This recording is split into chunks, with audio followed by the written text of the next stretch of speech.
To start reviewing for our test coming up. So for this first question, write the equation of a trig function with an amplitude of 2, a midline of y equals -5, and a period of 2 pi that passes through the point 0, -5. So I have to think here. For all trig functions, I need three things. I need the amplitude, I need the midline, and I need my b value. How many cycles do I complete from 0 until 2 pi? So I also need to figure out whether it's sine or cosine and positive or negative. So for this first one, it gives me my amplitude and my midline right away. So I know that my a value is 2, that my midline is y equals -5. So my midline is y equals -5. Because this is passing through the point 0, -5, it passes through the midline, so this is a sine function. I don't know whether it's positive or negative, but I don't have enough information to figure that out. So I could actually write either positive or negative, and it still has all the same criteria, so either positive or negative would be correct. And then for my b value, here I need the period. So your period is 2 pi over your b value, which is equal to 2 pi, which is over 1. So when I cross multiply, I get that b is equal to 1. So this equation here, this is f of theta or f of x or y equals, whatever you want to say, because it's not specific enough to tell you what to write. Y, or f of theta, is equal to 2 times the sine of 1 theta minus 5. My second one, now I'm not given the amplitude and the midline. I have to find those two things given the range. So for the midline, do midline first. So I would do -4 plus 6 divided by 2. I take the average of the two. Here I end up getting 2 over 2, which is equal to 1. This is my midline. So let's think about that. If I'm at y equals 1 and I have to go up to 6, that means that my amplitude, and down to -4, that means that my amplitude is going to be 5. All right, and then for the period, for the number of cycles, same thing. I use the period. 2 pi divided by 3 is 2 pi over b. We end up getting that b is equal to 3. Because this says I am passing through the point 0, 1, that is my midline. Again, I don't have enough information to know if it's positive or negative, so I just know it's a sine function. If you want to write it as negative, if you want to write it as positive, it doesn't matter. So here I'm just going to write f of, we'll say x is equal to 5 sine of 3x plus 1 is my midline.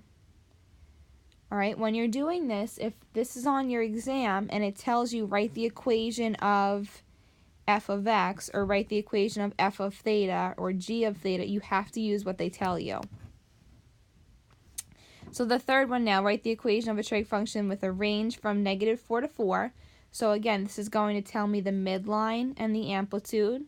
So my midline and my amplitude, the period is going to tell me my b value, and decreasing through the origin is going to tell me what type of function it is, if it's positive, negative, sine, or cosine. So first, let's find the midline. So for my midline, I have 4 plus -4, or 4 minus 4 over 2. So I get 0. Y equals 0 is my midline. Then my amplitude, think about what actually is happening. If you're at y equals 0, and you have to go up to +4 and down to -4, my amplitude is going to be 4. And then for my b value, I have the same information. So my b value is 2 pi over b is equal to pi. When I cross multiply that, I get 2 pi is equal to b pi. So b is equal to 2.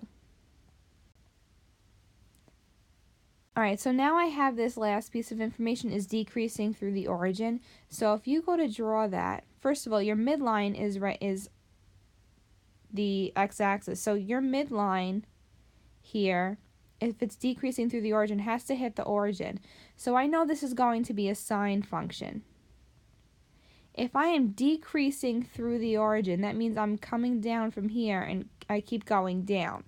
Right, this way would be decreasing. So I know this is a negative sine function. So this equation here is f of theta is equal to negative, the amplitude is 4. This is a sine function. My b value is 2. And then my midline is 0. So I'm not going to put plus or minus 0. It's not a big deal. So now we have this last question on the bottom. Trig function with a range from 6 to 8. So this, again, this is my midline and my amplitude. 2 cycles from 0 to pi. So that's going to give me my b value. It doesn't explicitly tell me the period, but I still can use this information knowing what my b value represents. And is increasing through that point. So let's see what happens. My midline, I have 6 plus 8 divided by 2 gives me 7. So y equals 7 is my midline. My amplitude then is going to be 1, because again, if I'm in the middle, if I'm at 7, I have to go up 1 and down 1 to get to 6 and to get to 8.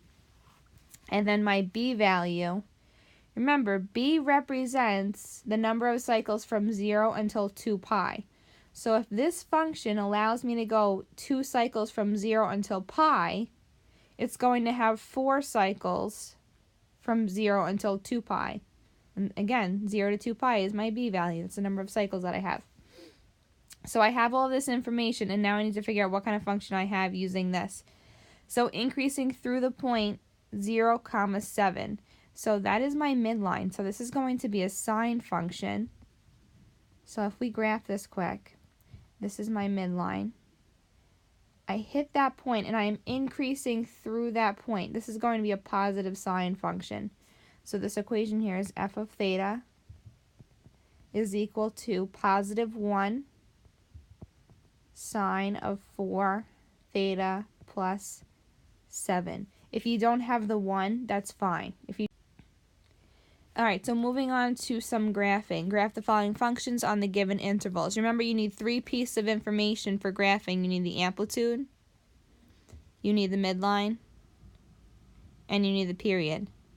Again, your graphs are going to go on the back of your answer key. I don't have that on here, so I'm just going to do this kind of freehand. So again, yours should be a lot cleaner than mine.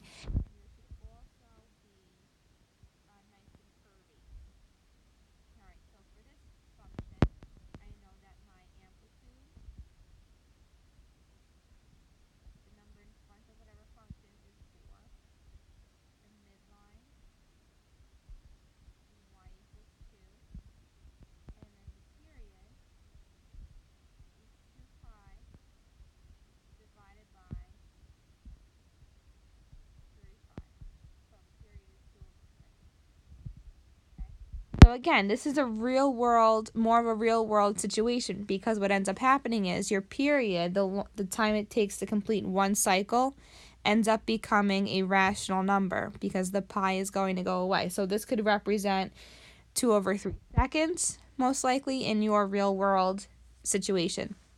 But when we go to graph it, what's nice about graphing these is that it's exactly the same as graphing that one. Label both the x and y axis. I'm not going to lose silly points for that. So I have to go up 1, 2. This is my midline. And then from here I'm going up another 4. So I'm not at 4 though. I am at 6. I am 4 up from 2, which is 6. Then when I go down 4, I'm at 1, 2, 3, 4, -2. So for my x-axis now, I'm not labeling the midline. I'm labeling it on the x-axis. I have 1, 2, 3, 4 slashes represents 1 period. So this is 2/3. Then another 4 is 4/3. 4 over 3. And then another 4 is 6 over 3, which is 2. I'm graphing from 0 to 2, so I stop. So this is a positive sign graph, so I start here. Whoops. So I start here, and then I come up, midline, down, midline. This is one complete cycle. And then I go through again.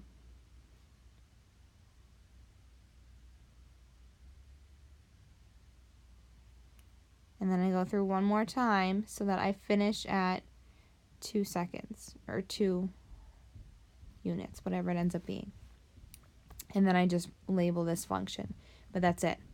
All right. So for number 6, same piece of information or what I need here. So I need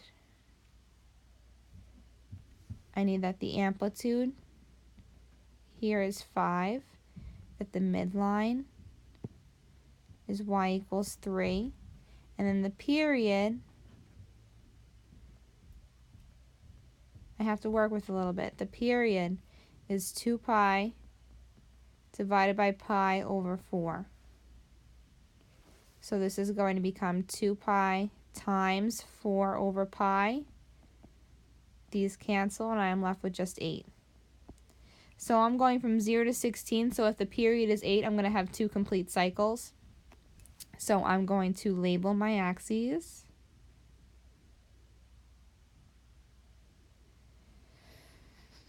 So my midline is y equals 3. So this is 3, and then from here I'm going up 4, 5, 6, 7 to 8, and then down to -2.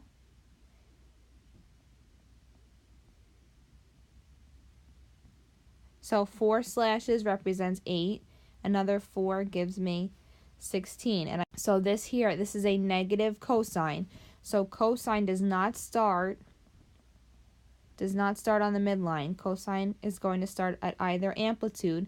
Because this is negative, I start down here, and then I come up. And this represents one complete cycle. And then I'm going to go around again.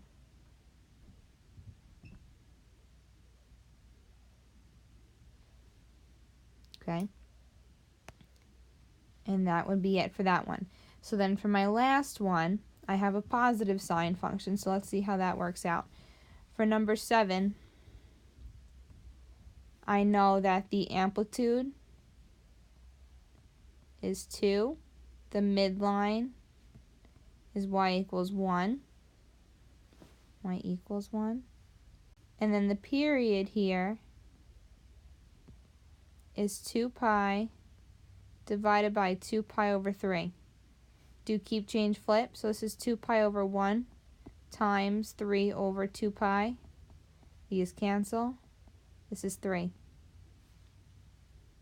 So the period here is 3.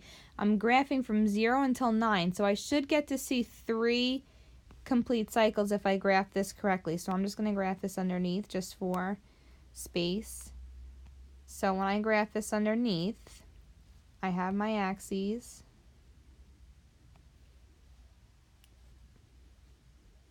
I am at y equals 1, and then I'm going up 2 and down 2. And I have every 4 slashes is going to represent 3.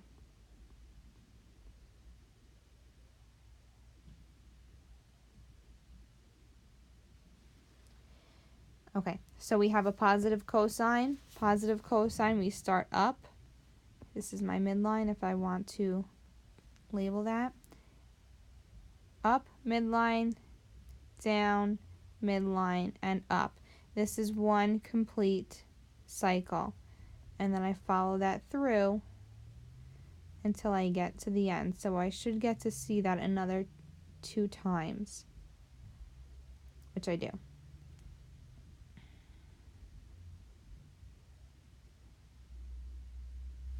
Okay, again, your graphs need to look a lot better than mine because you have graph paper in front of you on the back of your answer key. All right, so now we have some real world trig stuff. I know this was a little bit difficult, but we should be okay. So for number 8, we have a roller coaster and it gives us the function. So what is the maximum altitude of the roller coaster? So think, how would you find the maximum y value of a normal trig function? You would take the midline. Here your midline is 50. And then you would take your amplitude and add and subtract that to find the maximum and the minimum. So here your amplitude is 22. So the maximum height is 50 plus 22 is 72, and this is in, oh, it doesn't tell you. So you would just write 72. You can't write whether it's feet or meters or anything like that. And then for your minimum, you subtract 22 instead. So 50 minus 22 gives me 38. So this roller coaster, when you're on the roller coaster, you're going from 38 until 72. For number 9, the temperature of an office is modeled by that function. So this has a phase shift in it, but we're not going to worry about that. Okay, the first question here, what is the temperature rounded to the nearest whole degree of the office building when people arrive at work at 9 a.m.? So T is representing the time in hours past midnight. If you're at 9 a.m., you are 9 hours past. So you're going to plug in 9 for T. And then your Y value is your answer, because your Y value is the temperature at that given time. So you're going to type this right into your calculator. But because this is pi over 12 that you are typing in, you need to be in radians. Okay, so you have to change your mode over. So this would be y equals 19 plus 6 sine of pi over 12 times 9 minus 11. When I plug that into my calculator, I get y equals 16 degrees Celsius. And then the second part, what is the maximum and the minimum temperature throughout the given day? So this is the same kind of thing that we had just done with number 8. So for number 9, to find the maximum and the minimum, so first we'll find the max. The max, you're going to take your midline and add your amplitude. So the maximum is 25 degrees Celsius, and then the minimum, take your midline and subtract your amplitude, 13 degrees Celsius. So this ranges anywhere between 13 to 25 degrees Celsius. And that's it for number 9. For number 10, we talked about this ride, the pit and pendulum ride, where you're going back and forth. So this is modeled by that function there, negative 12 cosine of pi over 5t, where t is the time in seconds. What is the period of the function? So your period again is 2 pi divided by b. So in this case, it is 2 pi divided by pi over 5. So this is 2 pi over 1 times 5 over pi. These cancel. The period is 10 seconds because t is time in seconds. So describe what this value represents in the context of the problem. So you have to talk about the ride that you are on. So in this case, you would say something like, if you're sitting at the very top, it'll take you 10 seconds. It'll take 10 seconds before the ride goes all the way around and brings you back to the top. Okay, so you have to mention that you're on the ride, and you also have to mention that you're starting in one position, and then for one complete cycle, which is the definition of the period, how long it takes to get one complete cycle. For one complete cycle, you have to end up going back to that position. So you just have to explain something like that in those words. But because this says context of the problem, you can't just spit out the definition of a period. You have to give an exact example from whatever it was that the question is asking you. And then for the next one, normal resting blood pressure for an adult is 120 over 80. So this means your blood pressure oscillates, so it goes back and forth, up and down, just like a trig function, where the max is 120 and the minimum is 100. The minimum is 80. So the blood pressure of a specific patient is modeled by this function here. So what is the resting blood pressure of this patient? So to find the resting blood pressure, I need to find the max, the maximum, and the minimum. So to find the maximum, I take the amplitude and I take the midline, and I add the amplitude and I get 142. And then for the minimum, I take the midline and I subtract the amplitude and I get 78. So this person's blood pressure is 142 over 78. All right, so our next few questions are about our recent stat stuff. So again, this isn't going to include anything that we're doing this week. So this is more of just understanding different definitions and things like that. So for 12 and 13, determine what type of study is being described and explain why. So 12 and 13 deals with the observational study versus the experimental study, pretty much. So for number 12, random sample of adults and ask them about their bedtime habits. Data showed that people who drank a cup of tea were likely to sleep earlier than those who didn't drink tea. So because this is just asking, this has nothing to do with actually conducting your own experiment because you're not trying to influence any results. This is an observational study. And then your explanation could include something that I have just said. So this is an observational study. For number 13, randomly assigns volunteers to one of two groups. One group was directed to use social media sites as they usually do, and then the other blocked them. And then the researchers looked at which group tended to be happier. This is an experimental study because they are actually creating two separate groups and they're actually trying to find and influence any results that they get. For number 14 and 15, I'm not going to write my own. You'll see it on the answer key on Wednesday. But I'll just talk about the difference between bias and having small bias. So if a study has a lot of bias, that means that your population that you are asking is influenced a certain way. So for example, if you go to a gym and you're asking people how many times a day how many times a week rather they work out, that's not including people that don't work out throughout the week. That's including those specific people. So you are influencing your results.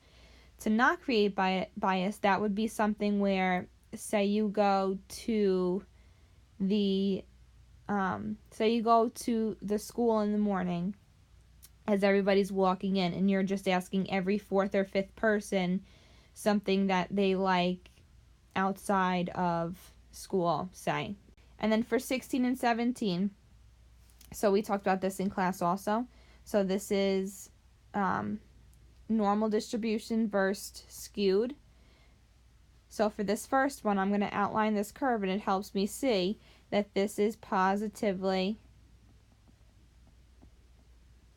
skewed because this has a tail off to the right. So this means, I'm labeling these in order from least to greatest. This means that my mode is the smallest, and then the median comes next, and then the mean is the largest of the three. So then for 17, you see that this is a nice normal distribution. So this is a normal distribution.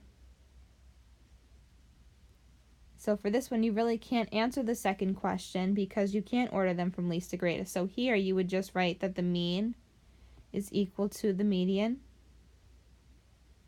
is equal to the mode. Okay, now we have some review questions that I put on here.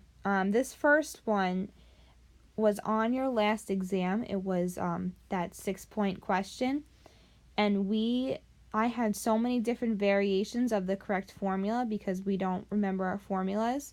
So for this one, this is talking about compound interest, and it says semi-annually. So I know that I need to use this formula. A equals P times 1 plus R over N raised to the NT. You need to know this formula because we didn't do so well. It'll probably be on the next test on Thursday. All right, so here Klein invests $4,500, so that's his P value. So we have 4,500, and we have 1 plus the rate is 0.05. That was another issue. You have to move the decimal over. Divided by the number of times it's being compounded per year. Semi-annually, think. Semi means half. So half a year. It happens every half year. That means it happens twice in one whole year. Raised to the 2t.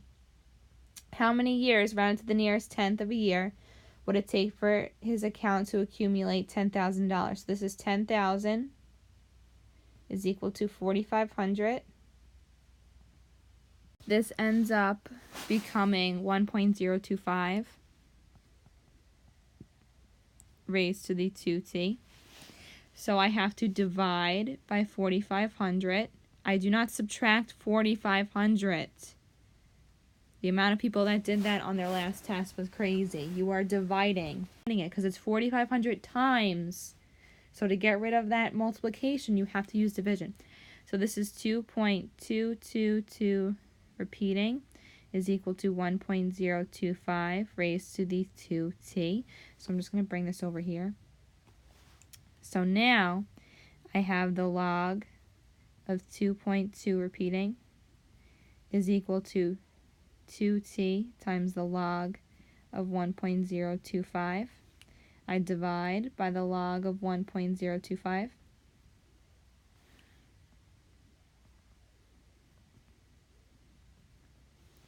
So in my calculator, after I do that, I end up getting 32.3379. So make sure you write a few decimals for me. That way I can look for points for you. And then just to get t by itself, I have to divide by 2. So this says rounded to the nearest tenth of a year. So this is 16.2 years. And that's it. For number 19, we have Rachel is investing money into an account, and she has interest compounded continuously. So this is when you use PERT. You do not use PERT for anything else. So this is A equals PERT, where R and T are your exponents. So here, how many years would it take for the account balance to reach 8,000? So 8,000 is A. 3,600 is P. E raised to the rate is 0.025, move the decimal over, times T. So right away, I'm going to divide, not subtract. Divide 3,600. This also ends up giving, that's weird, 2.2 repeating is equal to E raised to 0.025t. So because my base is an E, it would be smarter to use the natural log. That way it's a little bit less work. However, if I don't, that's okay. So this is the natural log of 2.2 repeating is equal to 0.025t ln of E. The reason why it's better to use this is because this part right here, the ln of E, is 1. So now when I divide by 0.025, I get t by itself right away. So this is t is equal to, we're rounding to the nearest hundredth, so this is equal to 32.94 years. All right, question number 20. If f of x is that and g of x is that, for what values are they equal? So I'm not going to try and do some fancy algebra skills and solve this. I'm going to type this right into my calculator and use the second trace button to find the intersection. So this is all calculator work. That's it. So for this, I'm going to type in second trace. Once I type this into y1 and y2, second trace, intersection. And remember, unless it asks you for the point, which it probably will not, your answers are only going to be the x values. And this is rounding to the nearest hundred. So you end up getting two of them. The first one is 0.62. And then the second one is 5.48. Again, that's all calculator work. And then question 21, algebraically determine if x plus 3 is a factor of all of that. So I have two options here. I know we talked about this in class, how your remainder is your y value when you solve for x, if you set it equal to 0. We definitely talked about this because we did it graphically a whole bunch of times. So here, I'm going to do long division first. So I have x plus 3 divided by 2x to the third plus 4x squared plus 0x, I need a placeholder, minus 5. So x goes into 2x to the third, 2x squared times. I multiply both of these times 2x squared. So this is 2x to the third plus 6x squared. Put it in parentheses and then subtract it. 2 minus 2 cancels out. 4 minus 6 is negative 2x squared. Then you have plus 0x. X goes into negative 2x squared, negative 2x times, minus negative 2x squared, minus 6x. Again, I'm subtracting. Negative 2 minus negative 2 becomes 0. 0 minus negative 6 is 0 plus positive 6, so this is 6x minus 5. X goes into 6x 6 times. This is 6x plus 18. Put it in parentheses, subtract it. 6 minus 6 is 0. Negative 5 minus 18 is negative 23. So this is minus 23 over x plus 3. I'm not done yet, though, because I didn't even answer the question. I did all the work behind it, but if I don't answer the question, I'm going to lose points. So because this has a remainder that is other than 0, this is not a factor. This is not a factor. Okay, so the quicker way to do this. The quicker way to do this, which I know we talked about, if we have x plus 3, remember we look at the opposite sign. So the reason why is because if we set it equal to 0, we get x equals negative 3. Okay, so you look at the opposite, and then you can just evaluate it. So this is 2 times negative 3 to the third, plus 4 times negative 3 squared minus 5.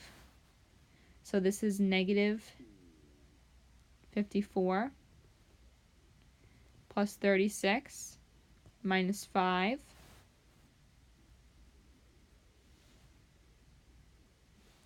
And you end up with a negative 23. Notice how these are the same. But here I wouldn't be done yet either, because this number here is not 0, not a factor. I have to answer the question. Okay, last question deals with the system of equations, this 3 by 3 matrix. So this is your 1, 2, 1, 3, A, B. So you have equation 1, equation 2, equation 3. You have to find A and B. So we have 1 and 2 here. So this is x plus 8y plus z equals 9. And then 4x minus 4y minus 9z equals 13. So here, I don't have anything that cancels out right away. So I am going to multiply this top equation here by negative 4. That way my x's cancel. You can multiply by anything. It's just down the long run, this one ends up working out the best. So this is negative 4x minus 32y minus 4z is equal to negative 36. And then 4x minus 4y minus 9z equals 13.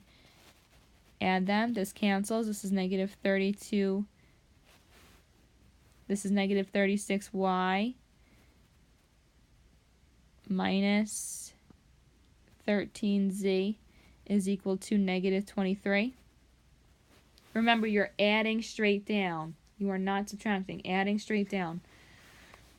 So this is your equation now for A. For B, I need to do 1 and 3. So x plus 8y plus z equals 9. And then negative x plus 8y minus z equals 7. So here, I don't have to do any work because if you look at your x's, these cancel right away. So this is 16y. And now my z's cancel also. So I get 16y equals 16, which is really nice because now I know y is equal to 1. So I don't even have to find b because I already know one of my variables and I have my other equation. So here, I'm going to plug this in to a. Negative 36 times 1 minus 13z is equal to negative 23. So this is negative 36 minus 13z is equal to negative 23. Add the 36 over.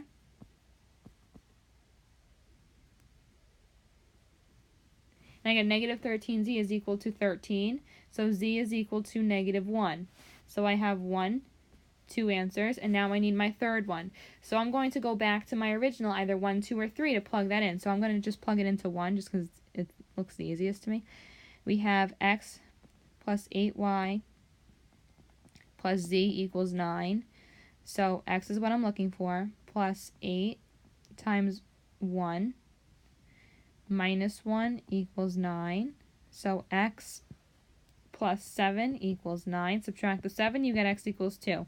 So my answer is 2, 1, negative 1. However, if you look at the question, this says justify your solutions, which you always want to do anyway, just to make sure that you're right. Why, if you know how to check that you're right, why wouldn't you? So for the justification, for the first part, we have x plus 8y plus z equals 9. The second equation is 4x minus 4y minus 9z equals 13. And then the last one is negative x plus 8y minus z equals 7. You can't work these checks the way you want them to, okay? You have to actually make sure that they check. You can't just plug in your, or try to fake it here, because if you end up trying to fake it and your justification is wrong, you're going to lose more points. So here, x is 2 plus 8 times 1 minus 1 equals 9. So this is 2 plus 8 minus 1 equals 9. 2 plus 8 is 10, minus 1, 9 equals 9. Again, you're not done until you have the same thing equals the same thing. Here, you have 4 times 2 minus 4 times 1 minus 9 times negative 1 equals 13. So 8 minus 4 plus 9 equals 13. Here, this ends up working out. 13 equals 13. You could type it right into your calculator to check. And then at the end, we have negative 2 plus 8 times 1 minus negative 1 is plus 1 equals 7. Negative 2 plus 8 gives me 6. Plus 1 gives me 7. 7 equals 7. This is my answer. Okay? Extra help, again, is Wednesday after school. Your answer sheet is due to me on Wednesday in class, and then you're going to go home Wednesday night, or Wednesday afternoon rather, and you're going to correct your answers on eBoard like normal. Okay, have a great night.